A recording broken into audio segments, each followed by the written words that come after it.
back to the central nervous system, which is very, very complex, complicated, but absolutely phenomenal.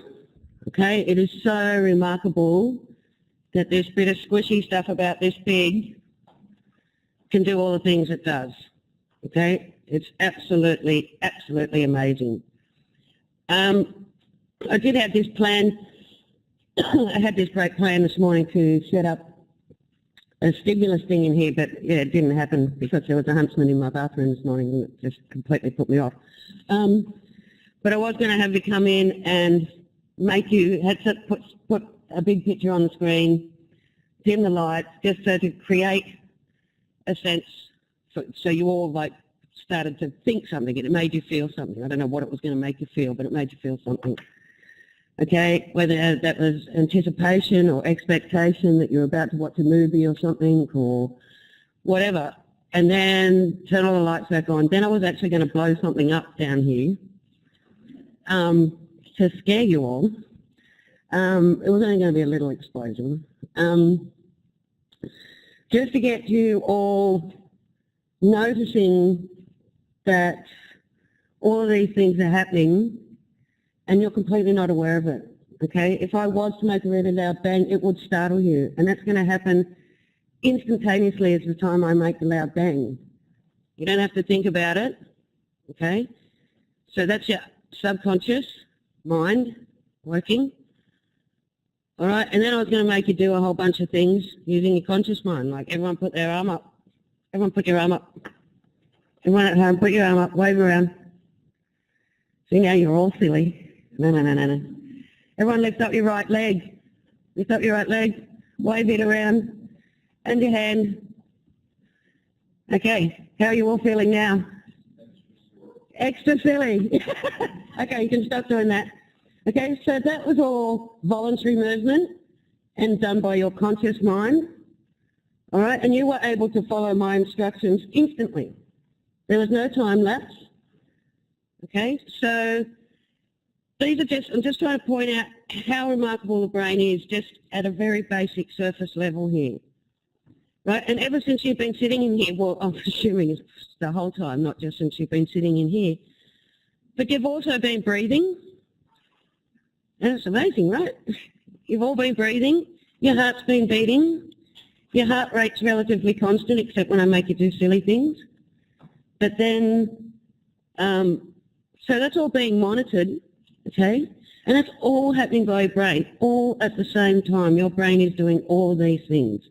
It's seeing, it's thinking, it's hearing, it's monitoring us, it's maintaining homeostasis, it's probably still digesting your breakfast or your coffee and you don't even know about it.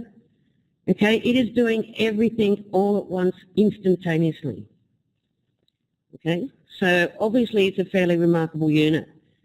So we're clearly not going to study it in any depth, okay, because you don't need to know it in great depth. We just need to know the basics about it. And the basics is going to blow you away anyway. All right, so now this PowerPoint I've put together too, you'll notice that the colours in it are sometimes like hard to look at. And so I've done things like that deliberately, and it's more so at the end of the lecture where it gets to headings and things and they make your eyes jump and it's not real clear and you're probably going to think, why did she use that colour? Like it's not clear at all. I've used it because I want you to notice that simple things like that are going to disturb how you think about things, disturb the clarity of what you're learning about, okay?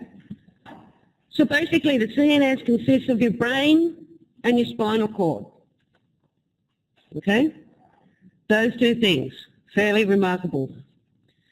What comes off your spinal cord is your peripheral nervous system.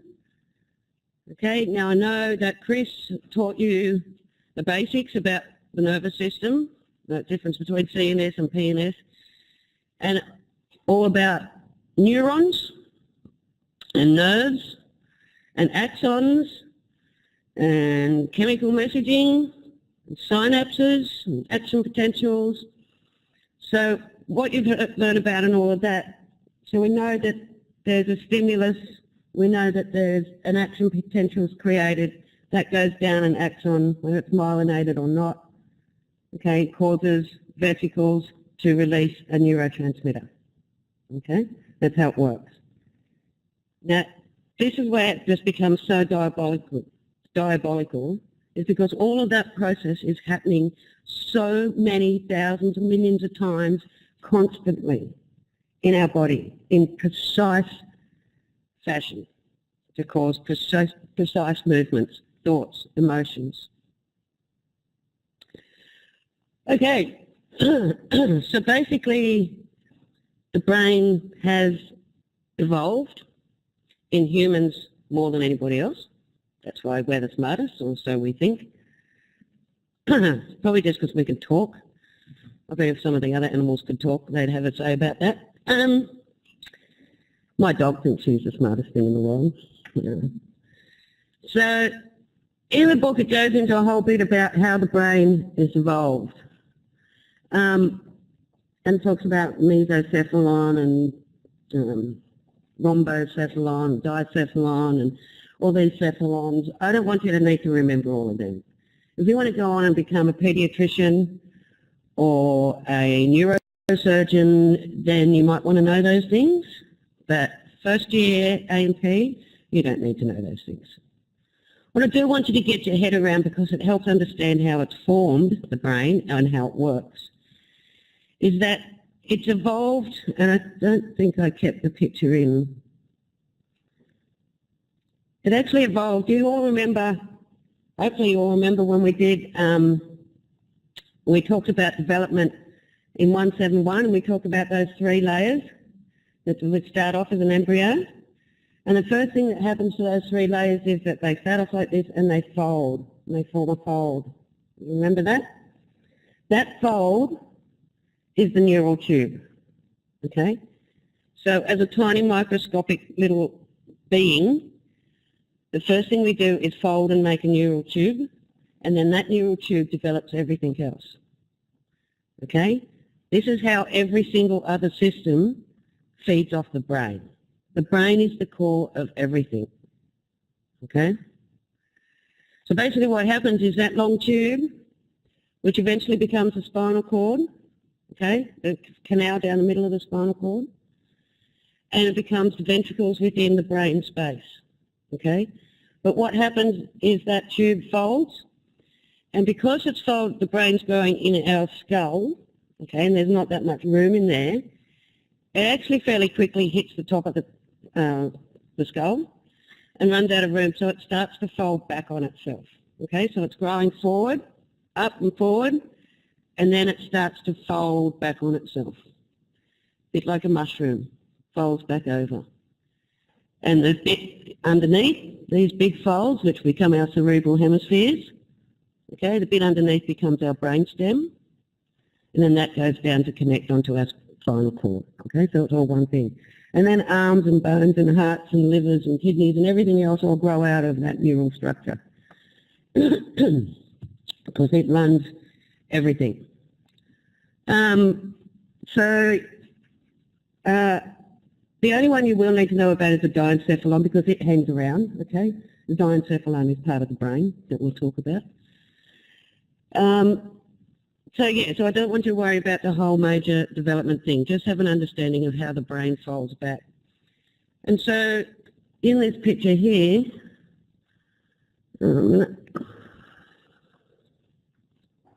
oh, there goes my arm. Sorry. See? Weird. Oh, this is weird at all, isn't it? You can see, so the brain grows back in this direction. And you can see where it's grown around and it's come right over, and that's like a flap, that part of the brain there. Okay? That's going to be the temporal lobe. The brain has lobes, like, that match up with our skull. Lobes in our skull, frontal, parietal, temporal, occipital. Okay, we'll talk about that in a minute. So this slide here is basically what we're going to talk about in this series of lectures. Okay, so today we're going to have a look at the cerebral hemispheres.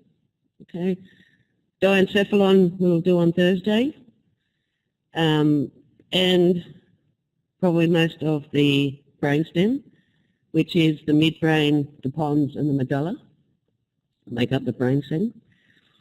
And then we'll finish off with the cerebellum and the spinal cord. Alrighty.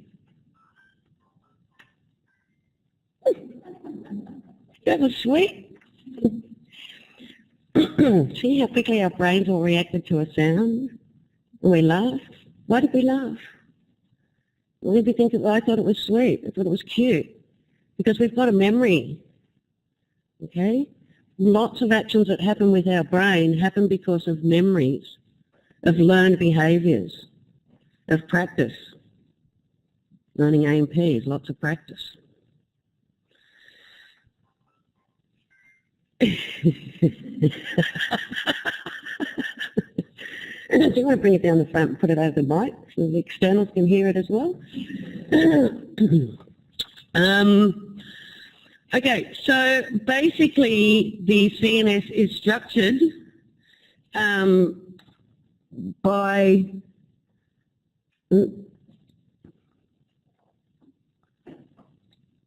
grey matter. Well, grey matter is basically short non-myelated neurons and cell bodies, okay?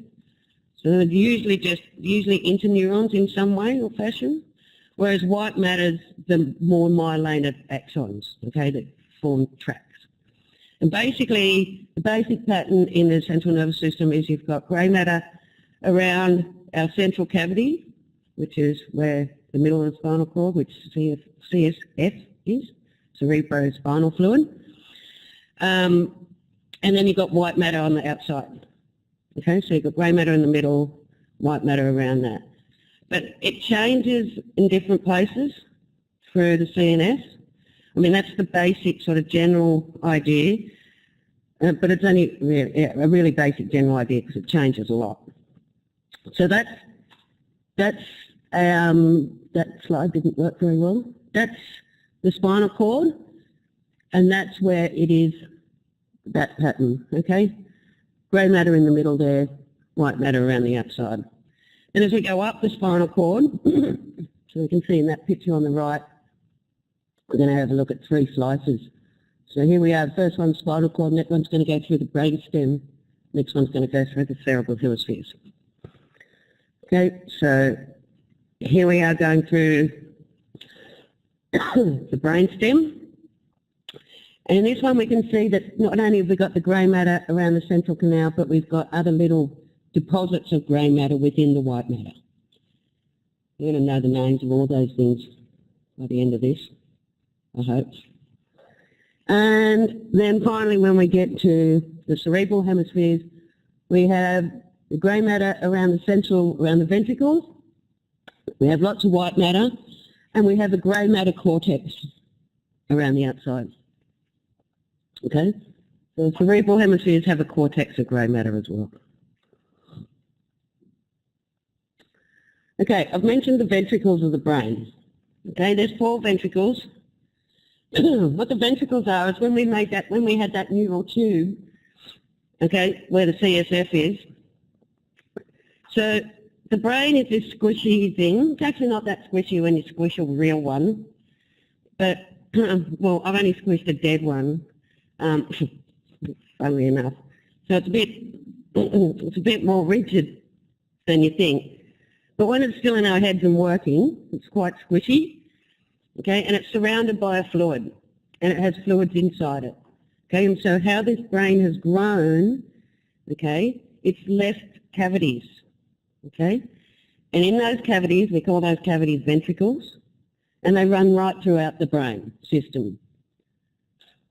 So the lateral ventricles are the first lot, and they're the big bendy ones. If you look at the picture on the left, the 2 big C-shaped ones, okay, are your lateral ventricles. Then you've got one that comes down, and so that's making up 2 ventricles, by the way, 2 lateral ventricles, one each side. Then coming down the middle, you've got the 3rd ventricle, and then within the brainstem, you've got the 4th ventricle. And there's little bits that come off the 4th ventricle. Well, there's actually a bit up here, and then there's a bit here. It's labelled here, the lateral aperture. and they feed into a space where all around the brain is then covered in CSF as well. Okay, now further on, just before we do the spinal cord, we'll talk about the layers around the brain, the meninges and the arachnoid space, okay? And the arachnoid space is where this fluid sits, okay? And it goes all the way down the spinal cord. So the arachnoid space is around the brain, okay? And so this fluid is constantly being made and constantly going through our body. About 150 mils, and it's refreshed about every 8 hours, okay? And it's filtered from the blood. It's from the blood plasma. There's no red blood cells in it. And it's a filtered fluid, okay, to specific glucose levels and iron levels to be able to feed the nervous system, okay? All right. Moving on, there goes my arm again. Oh dear. It's not silly at all. Hey, everybody. Okay, the brain's divided up. The brain is divided up into, firstly, two. We'll start at two here. Okay, so these are our cerebral hemispheres. And there's two of them. And they're divided up by what we call the longitudinal fissure. Okay, so I think there's a slide coming up on it. The bumps of the brain are called gyrus. The bits that come down from the gyrus are called sulcus, or sulci. And if it's a really deep sulcus, it's called a fissure. Okay? So there's a really long, deep fissure called the longitudinal fissure, and it runs straight down the middle here. Okay? And it divides into right and left brain. All right. So that's the first part of division. Then there's more divisions. So like I said, these match up to our cranial bones, okay, that we talked about. And when you actually look at a brain, I might try and get a plastic brain to bring in here. You can see where there's deeper sulcus, okay, where there are fissures. Okay, so you can sort of make out where these lobes are. And it's the same for everybody. It's so amazing that everybody's got the same thing. And it's all wrinkly like that. Part of it being all wrinkly like that is because it keeps growing even when it's run out of room in the skull. And so it starts to have to squash up on itself. And it also increases surface area. Okay. So the next thing we're going to do is divide. So we divided the brain down the centre, so we've got left and right. Then we're going to divide it across so it's in quadrants now. Okay? The front bit is called the frontal lobe. Behind that is called the parietal lobe. Now the sulcus that goes through there is really important when we start to talk about the functions of the brain. Okay, so the division we've just made, that horizontal division we've just made now, is extremely important between motor and sensory. Okay, at the back there we've got an occipital lobe, we've got our temporal lobe. What else is on that picture? The transverse cerebral fissure. It's a really big fissure, okay, because the cerebellum sits quite separate, okay. Joins on to the same thing, okay, but it sits deep below the occipital lobe. Right.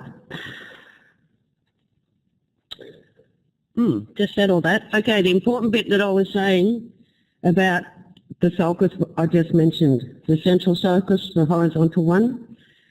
Okay, in this picture we can see that it's coloured red at the front and blue at the back. Okay, you're going to see this picture a lot, but it'll be showing different things at different times, okay?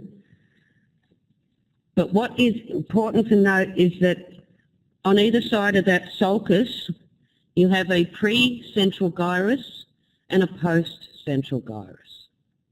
Okay, so the gyrus immediately on either side of that sulcus is pre-central and post-central. They're really important because one's motor and one's sensory.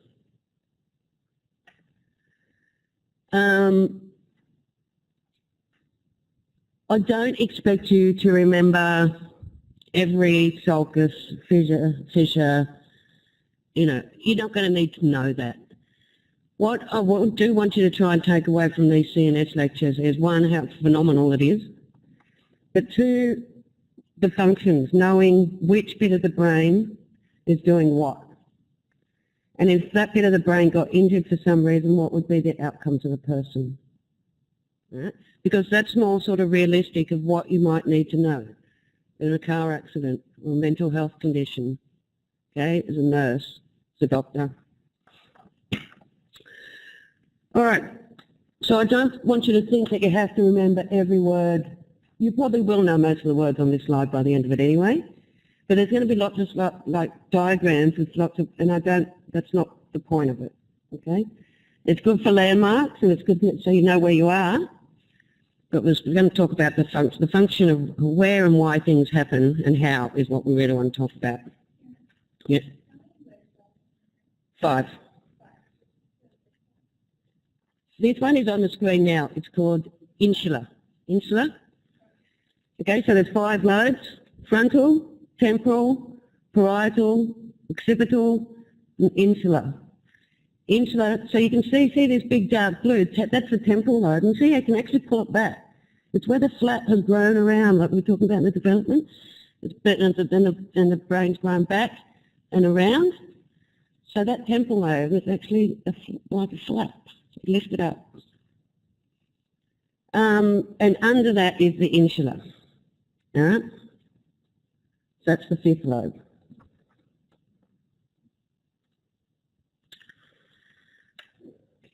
All right, cerebral cortex. So remember, cerebral cortex, like everything we've talked about before, medullas are in the middle, cortexes are on the outside, right? So cerebral cortex is the grey matter that runs around the outside of the brain. It's not very thick, it's a thin layer, but it's basically the executive suite of the brain. It's where conscious mind happens. It's where voluntary motor skills stem from. It's where, communication, memory storage, understanding. So an awful lot goes on in there because it's very dense. Remember, this is just neural bodies, cell bodies. Well, it's not full of axons or any of that rubbish. This is just serious thinking stuff, right? Now, mind you, I've just said that we use this for communication, sensory, voluntary, motor skills, blah, blah, blah. The brain is going to use all sorts of bits to make one movement. For me to be able to do this and back down again, or wait to do it with this one and make the most of it, for me to be able to do that, I'm going to use the neurons in my grey matter, okay, in my cortex, to do the voluntary movement. But I'm also going to be using other parts of my brain that make it smooth, that make it flowing. I'm not going, you know, it's working, okay? And lots of other things are happening at the same time, okay? There's rationale happening about it. There's logistically happening about it. Like I don't want to do it this big. I'm just going to do it this big. All of that, there's a rationale happening in my brain that's coming from different parts of my brain to end up with one smooth movement. Okay? But the neurons involved in initiating that voluntary movement are in the cerebral cortex. Okay? The neurons that can feel the nerve pain in my arms are also in my cerebral cortex. Okay? But it's all coming up my brainstem, and wait till we get to the brainstem. There's a whole lot of rationale, reasoning, logic, all these things that happen at once in our brain. And they all have to talk to each other. Okay? For me to be able to do this, there was also communication with my cerebellum at the back to make sure I don't fall over doing this or lose balance, to coordinate it all, to be able to talk at the same time as moving my arm is being coordinated. Okay? All of this was happening at the same time. And we can actually see which bits of the brain are being used when we look at an MRI or a PET. So a positron emission tomography and a magnetic resonance imaging. You can also use CAT scan, so that's an MRI machine there. Has anyone had an MRI? Yeah? Yeah, I have. Yeah. Anyone at home had an MRI?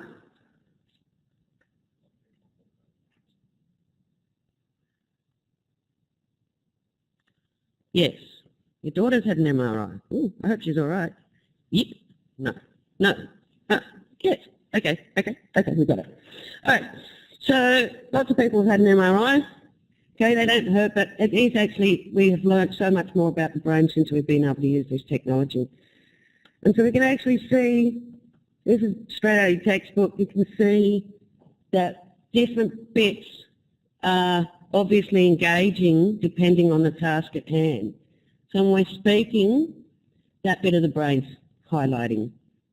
Yeah? When we're seeing, so back at our occipital lobe there, hearing, it's Broca's area, we're going to talk about Broca's area and Wernicke's area. They've got to do with our speech. And thinking. A very busy brain, thinking. Okay, we've actually got a machine up in psychology. We just got it, it's new, it's cool. And you put it on your head and it tells you whether you've got a brain or not. Firstly, I've got one. I've tried it on. And then you make people, like, put it on someone and you make them do tasks like this, like different things, or count backwards from 100, and you can see the brain working, and you can actually see their brain working like on a computer. It's like, so cool. Anyway. Sorry? Yeah, it does. So one of the things we do, because the machine that I'm talking about up there, it mainly looks at the frontal lobe. Okay, we can go a little bit further past the frontal lobe, but it's mainly at the frontal lobe. And so depending on what they're thinking about, depends on how much activity there is, depends on which bit is, whether they're trying to coordinate, if they're coordinating a task, if they're trying to do something logical, if they're doing mathematics, if they're thinking about an emotional thing, if they think about the scariest thing that's ever happened. So depending on what they do, yeah, it depends on where the activity is. So we can really getting better at mapping out how the brain works. And like I said at the beginning, there's so much about the brain we don't know. We still don't know. Okay.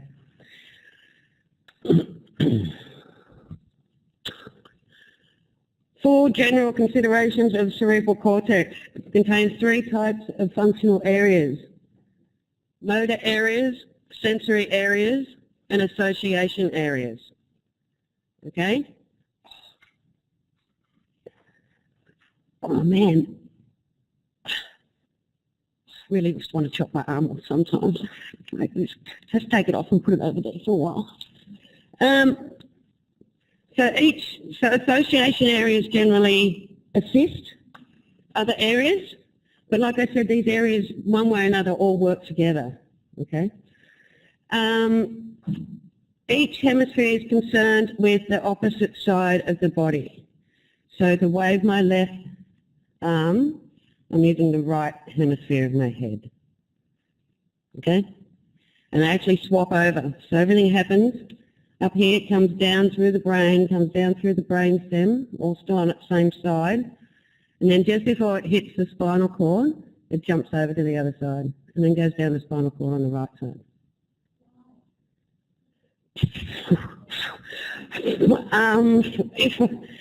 There's so many whys about the central nervous system. I mean, there's other things, and I think we talk about it. Well, lateralization here, but I go into more detail about it, that the specialization of cortical function can only occur in one hemisphere. So certain things we do only happen in one hemisphere. So for a long time they thought that speech was on our left side, so our Broca's area and Wernicke's area were only on our left side. But now they think there's a bit of it on the right side. But I actually talk about it, so yeah, this bottom point, conscious behaviour involves the entire cortex in one way or another, okay? So that's the thing to remember, even though we're starting to break it up, the whole thing just functions, like one way or another. It just depends where it's stemming from, where.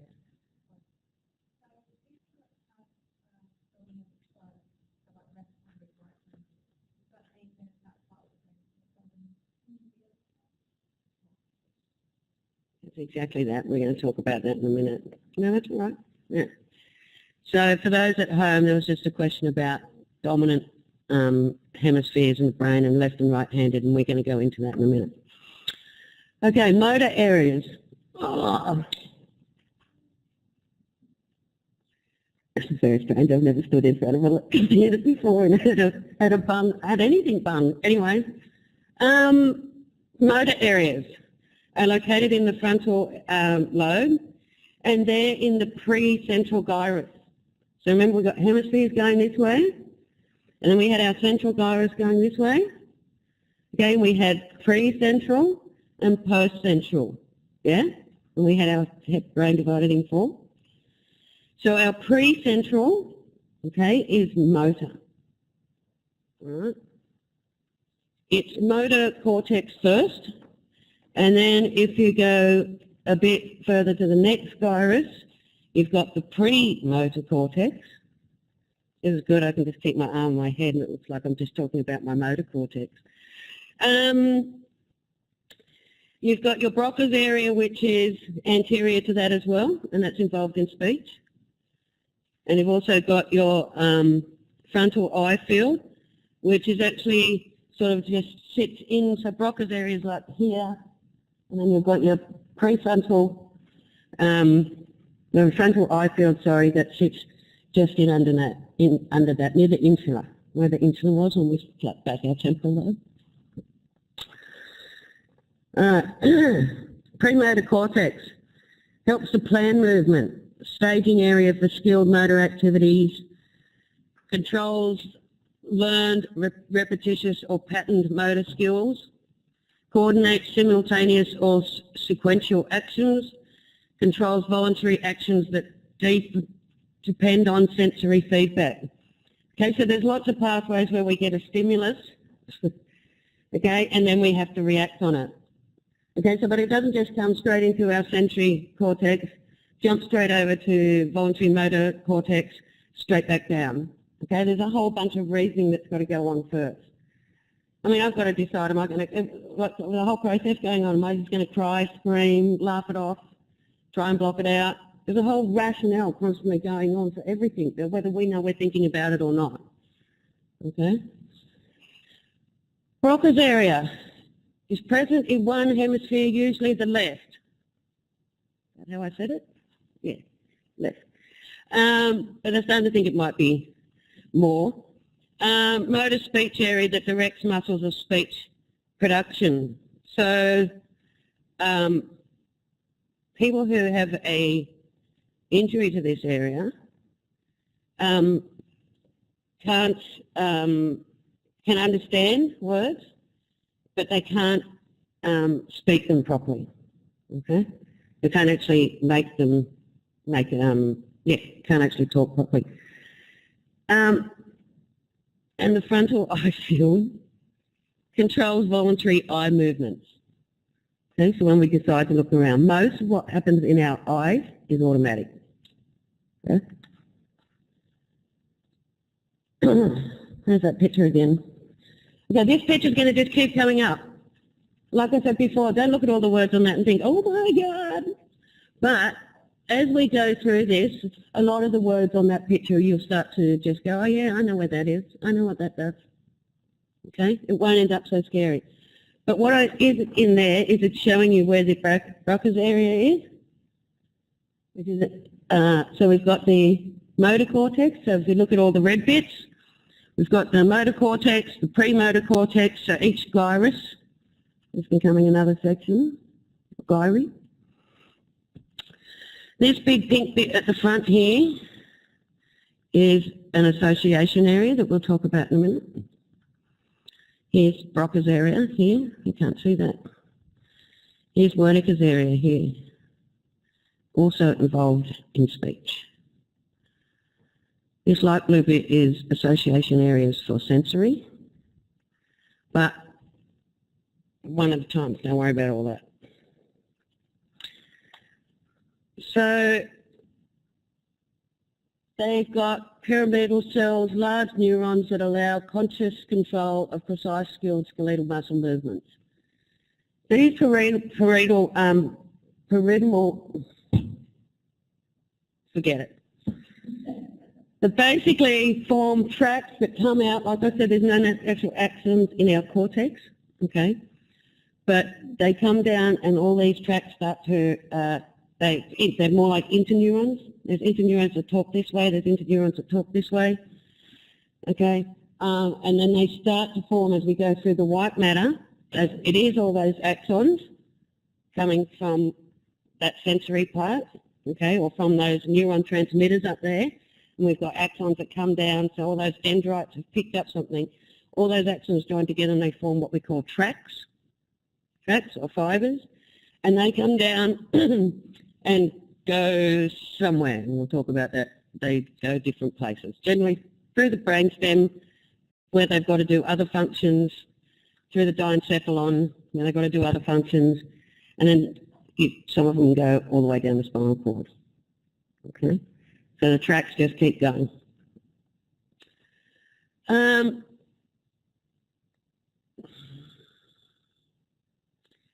Somatotropy is all the muscles of the body can be mapped on the area of the primary motor cortex.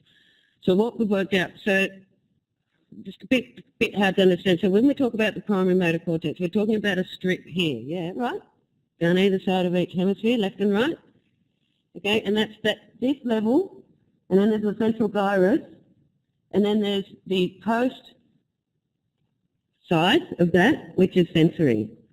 Okay, and what we can do on there is we can draw on them a thing that we call their homunculi, right?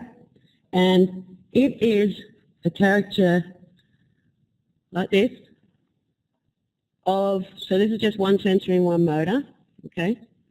And what it is how much of that cortex is being designated to that part of the body, okay?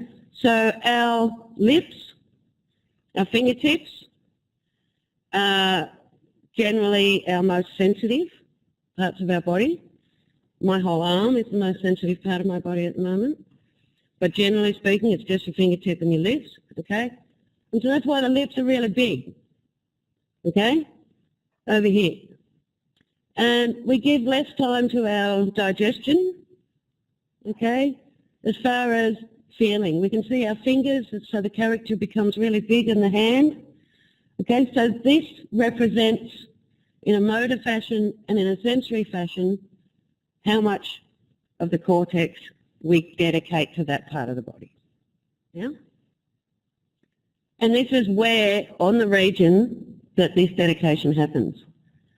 So you were saying, can you see if we're talking about different things? Okay, if we were looking at the motor side in an MRI, or something where we could see like a functional motor MRI, which is an fMRI, where we can actually do things. If we were talking, okay, then that part of the brain here would be lighting up, okay? If we were doing this with our hands, then this part up here would be lighting up, okay? So we get some mapping.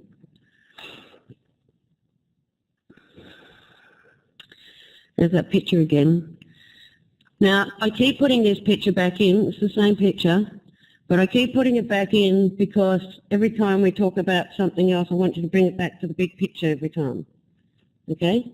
Even when you're reading a textbook, when you're reading through this, it's often worthwhile just going back and actually looking at pictures of brains and going, okay, hang on, where are we talking about now? Go back and look at the picture of the brain. So you get it in your head. Get it in your head. Get it? Like your brain? Get it? Yeah. Anyway, sorry. So not funny. All right. So this slide is now, we've sliced down our longitudinal fissure. Okay? And we've sliced through and we've got a left and right. And this is so we can start to see what's going on inside. I want you to notice here this thing. This here, the corpus callosum. Anyone have an idea what that might be? So we sliced through it and it looks like that. What? Part of your brain. Excellent. It is part of the brain. What we've done is we've sliced through a really dense bunch of horizontal tracks, where the left talks to the right. Okay? So this is a really thick bunch of horizontal tracks. This is where they communicate. One part where they communicate. There's lots of parts where they communicate.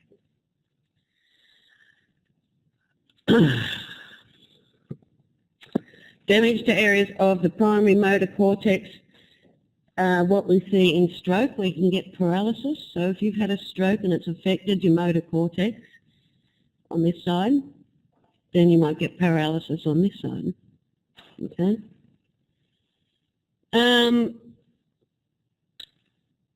Muscle strength or ability to perform discrete individual movements is not impaired. Only control over movements is lost. Okay, because, so that's what we can see. So if they've had a stroke, and you can see sometimes this side of their face is paralysed or their arms paralysed, it doesn't mean paralysing that it hangs down its length and they haven't really got control over it, voluntary control over it, and yet it'll still capable of doing things and it'll still have muscles because there's other bits that are still working.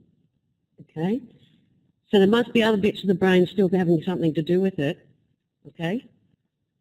So because this is how we know that there's specific parts of the brain for specific things. Sensory areas. Areas of the cortex concerned with conscious awareness of sensation. 8 main areas. The primary somatosensory cortex is just here, just the other side of the central sulcus. Somatosensory association cortex, which is behind that. Visual areas, auditory areas, vestibular cortex, olfactory cortex, gustatory cortex, and visual sensory areas. Basically all that means is there's an area in for all the different senses in our body. We can smell, we can taste, we can see, we can hear. Yeah? Visceral. Primary area located in the postcentral gyri of the parietal lobe, capable of spatial discrimination, identification of body region being stimulated. The somatosensory homunculus, which is what we looked at before.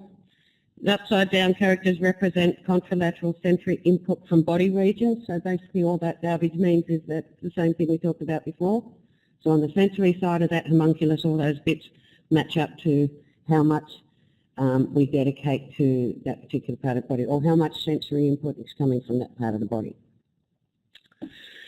Somatosensory association cortex, it sits behind the primary cortex, okay, so it's further back in our head. I'm going to show you a picture again. It's going to be that light blue bit now, back at the back of the head at the occipital area. Determine size, texture, and relationship of parts of objects being felt.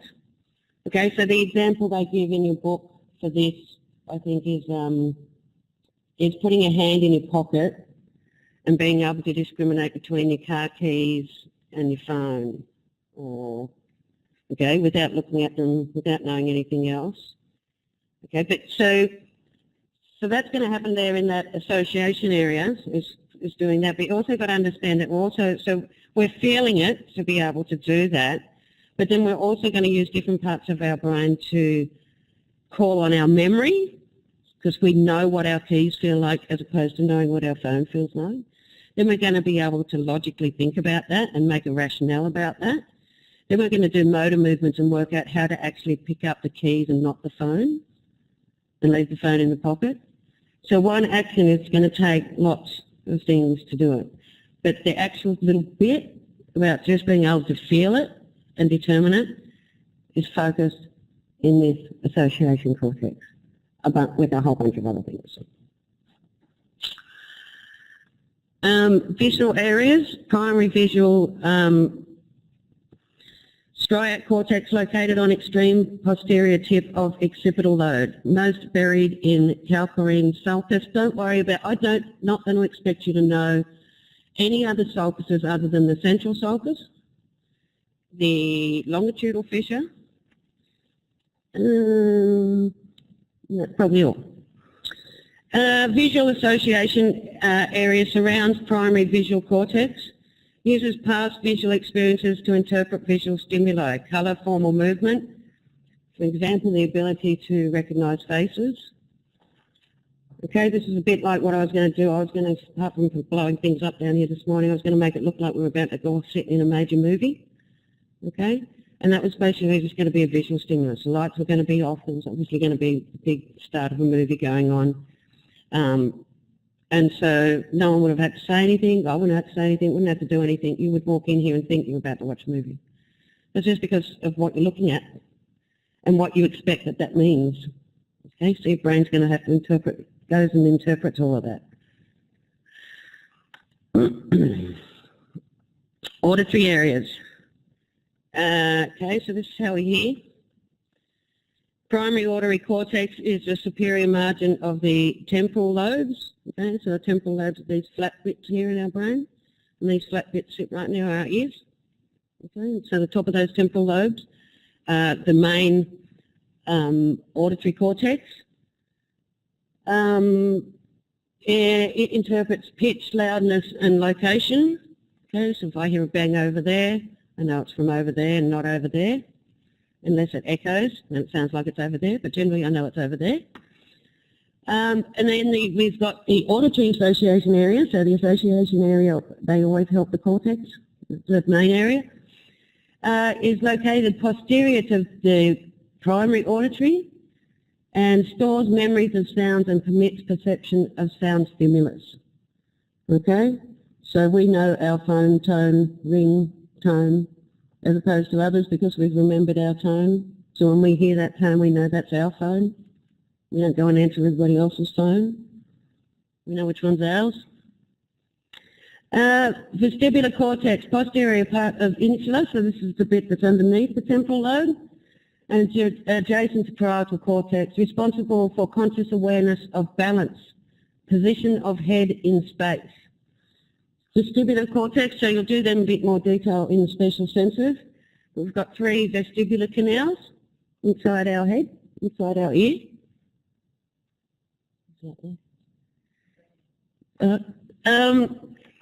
So we have 3 canals, and they go different directions. So one goes this way, one goes this way, one goes this way. Okay, and they're actually bony canals within our that'll sit there, and fluid flows through them. And so depending on when we do this, and there's little hairs in them, and the fluid rushes past. So if I turn like this really quickly, then the fluid rushes past the hairs in my canals, right? And then that can tell me that my head's moving that way, right? I know that my head's moving that way. I know when my head's moving back this way because of this vestibular system that we have.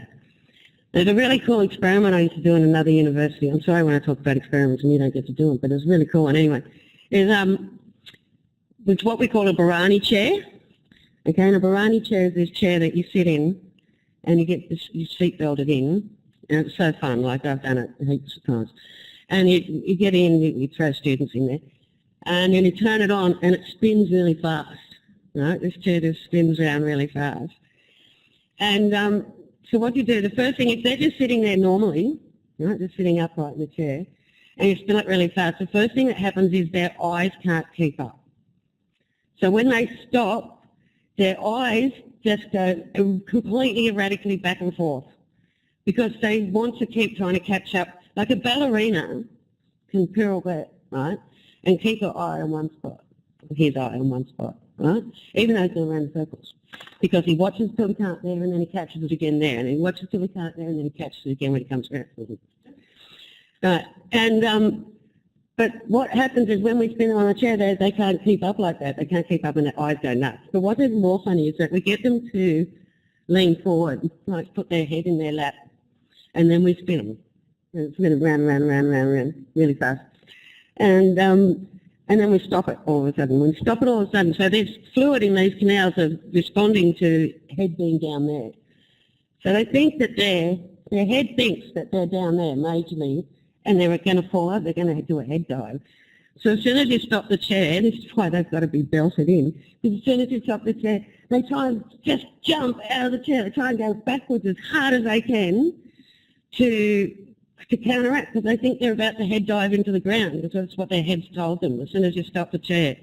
And so they don't want to head dive into the ground. So they're with every muscle in their body trying to project themselves backwards. And it's so hilarious for everybody else watching. And there's another one where we put their head on their side, get them to, so because it's all just sitting here behind our ear, these vestibular canals. And they put their head on their side like this. And we spin around, around, around, around, around.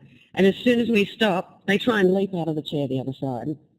Like literally, you know, we're trying to catch them, we hold the chair, it's like, yeah, it's awesome. But it's a really good indication of how the vestibular cortex works. I would think travel sickness is caused by something in your ear.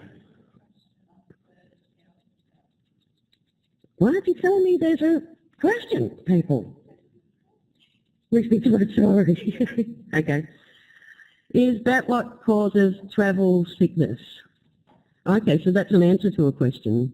I think that travel sickness is caused by something in your ear.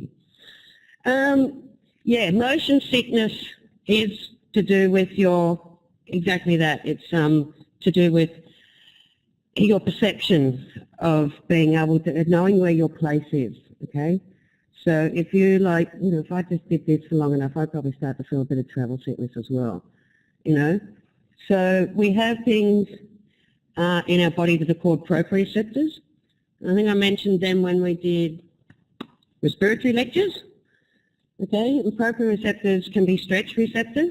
They're often found in our muscles, tendons, ligaments, and they are constantly feeding back, telling us where we are in place and time, okay?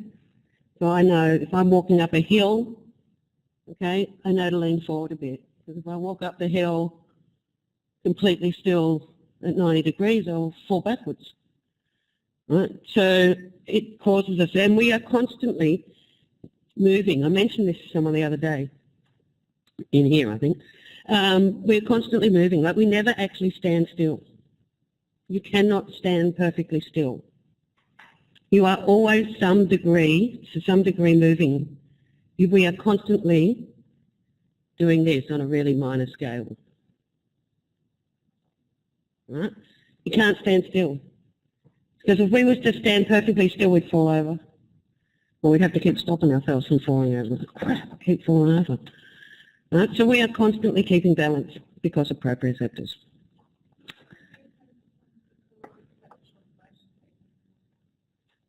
Yeah, it's more sensitive to it. Proprioceptors, well, that's more in their vestibular canals that they'll be more sensitive. Yeah. Super sensitive arm. I'm trying to think it's funny. It's totally not what I'm doing. Okay. I've got to go and have an MRI. Hey, I'm going for an MRI. I'm going to go off to the hospital and have one so we can find out what's wrong with my arm. And I want them to have a look at everything while I'm there. Can you just check out the whole of me? Olfactory cortex. Primary olfactory cortex. So that's how we smell. Remember our olfactory nerves were the ones that olfactory bulbs sit on top of that, what was that thing called? Does anyone remember what that thing was called in our, the salt and pepper shaker on top of our nose? What is it? It's got a real name? Doesn't see. Christogyli, no, that's something else. Cribriform plate. Cribriform plate. Okay, and that's where it's got the salt pepper shake, it's got little holes in the bone, because on top of that sits the olfactory bulbs. Okay, and they go back to the primary olfactory cortex. So it's in the medial aspect of temporal lobes. Okay, so that makes sense. Back in here.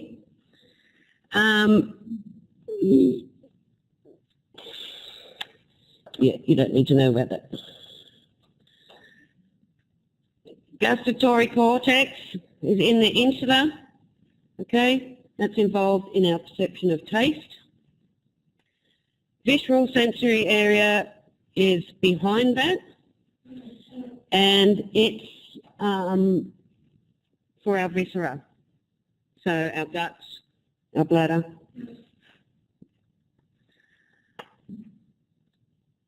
There's that picture again. Okay, so we just talked about the insula, we just talked about temporal lobe, we've talked about hearing coming into the temporal lobe. So now that we've done all that, back to the big picture, okay, kind of get where those things are sitting.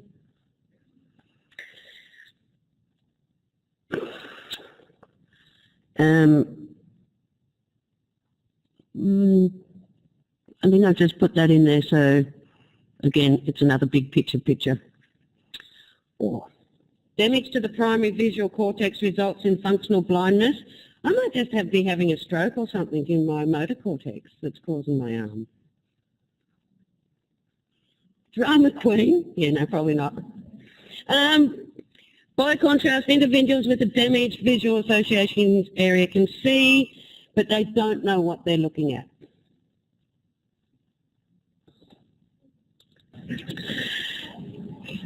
Okay, so multimodal association areas. Okay, so this receives inputs from multiple sensory areas and sends output to multiple areas as well. It's very broadly divided into three parts, so anterior, posterior, and the limbic association area. And we'll talk about the limbic area in a bit more detail later on. It is where we have sensations, feel sensations, have emotions, and basically it's what sets up, like it says here, it makes us who we are, but it's the place where I guess our characteristics, okay, our personality sort of lies there. You know, whether we're outgoing or whether we're not, or whether we're shy.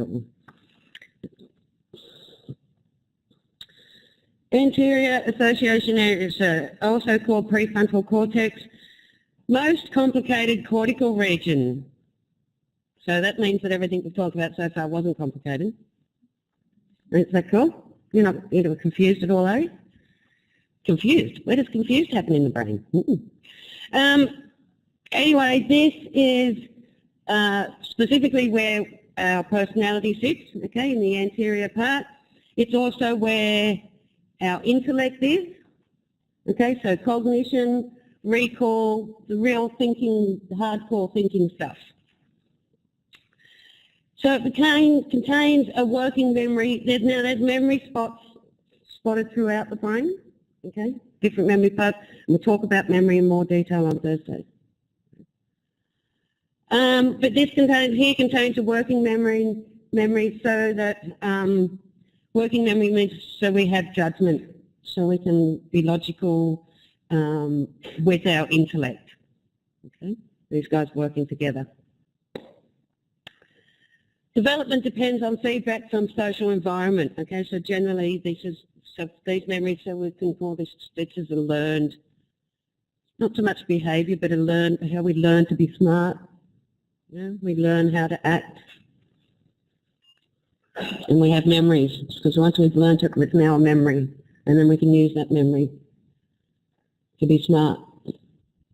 Because you're all smart, and that's how you can learn AMP. Posterior association area. Okay, so it's in the temporal lobe, parietal and occipital lobe, so it's all the side and around the back. You're going to see the big picture again in a minute. Plays a role in recognising patterns and faces and localising us in space. Involved in understanding written and spoken language. So Wernicke's area is in there. Wernicke's area sits about here. It's on the big picture.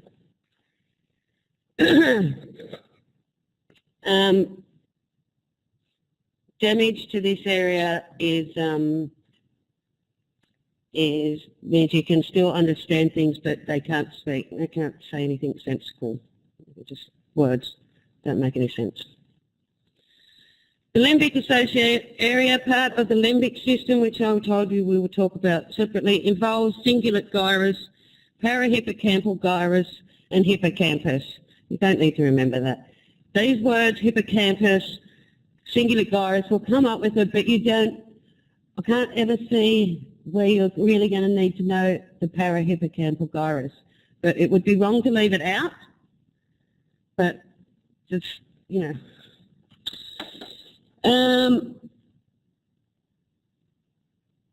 That's so the limbic system. The limbic system is really important. Like if you're going to be a psychologist, you'll be very interested in the limbic system because it provides emotional impact that makes a scene important to us and helps establish memories. So the limbic system is often associated in psychology because of how things make us feel. And if certain situations make us feel threatened or scared, or I have terrible memories about being tortured by my brother and sister, not really, not how that sounded, which is why I'm an arachnophobic. Okay, I absolutely can't handle spiders. I'd rather go 10 rounds with a snake or anything else, crocodile, than a little spider. And that's because I used to catch little spiders. Well, we used to catch redbacks, were my favourite, and carry them around in my hands. I just had no fear whatsoever. And clearly redbacks don't want to bite you if you're not hurting them. They're quite happy to be caught. I'd go looking for them, catch them. So my brother and sister decided that was not good, so they told me that if I kept doing that, I'd never see Mummy and Daddy again. And this was like when I was like 4 or 5. And I am now really, really bad arachnophobic because of those learned memories and how that situation affected me. And it's gone on to affect me my whole life. Like I had a huntsman in my bathroom this morning, and honestly, I nearly couldn't come to work. But I couldn't stay in the house either because there was a huntsman in the house. So, anyway, tumours and other lesions of the anterior association area may cause mental and personality disorders, including loss of judgment, attentiveness and inhibitions. So someone affected like that don't have, you can tell that they've got some sort of mental condition. They possibly don't keep up their appearances. They might be tactless and rude, but aren't even aware that they're being tactless or rude, okay? Different problems arise for individuals with lesions in the posterior part because that's their sense of space, you know, that's how they feel about things, their sense of space. And they actually have things where they can think that one side of their body doesn't belong to them. So they won't dress it, they won't wash it, because it doesn't belong to them, it belongs to someone else. But they're not aware that it's theirs.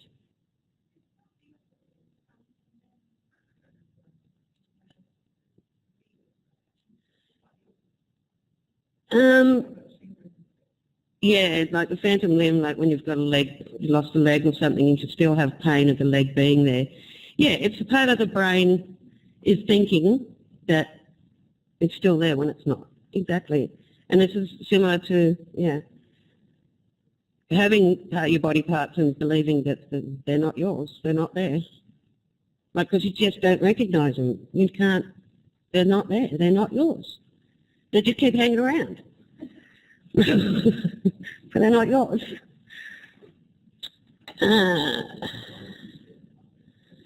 Okay, we talked about lateralization of cortical functioning. So the division of labour between hemispheres. Okay, so this is where we talk about right and left-handed. Okay, so cerebral dominance, which is what we talk about, is where one hemisphere is dominant over the other. In 90% of humans, the left side is more dominant, which is why we're right-handed. Okay? Some people, right side is more dominant and they're left-handed. Some people are just super dominant and they're ambidextrous. I'm ambidextrous. I'm right-handed. So generally our left hemisphere is our thinking hemisphere, so it's more logical stuff like maths, English, learning, science, calculations, hardcore. Right side is the squishy, emotional, artistic, creative, music side. okay? But that's not always the case, okay? But in most people, that's how it pans out, okay? And this is also on our left side, where I was saying this is where mass and all that sort of stuff is. It's also where our Broca's area and our Wernicke's area are, that are only on the left side, we think, okay? And that's how we talk, which is a very logical thing to be able to do. Hemispheres communicate almost instantaneously via fibre tracks and functional integration. What joins the two hemispheres together? The white thing, that yabba? For the corpus callosum. Excellent. That's it.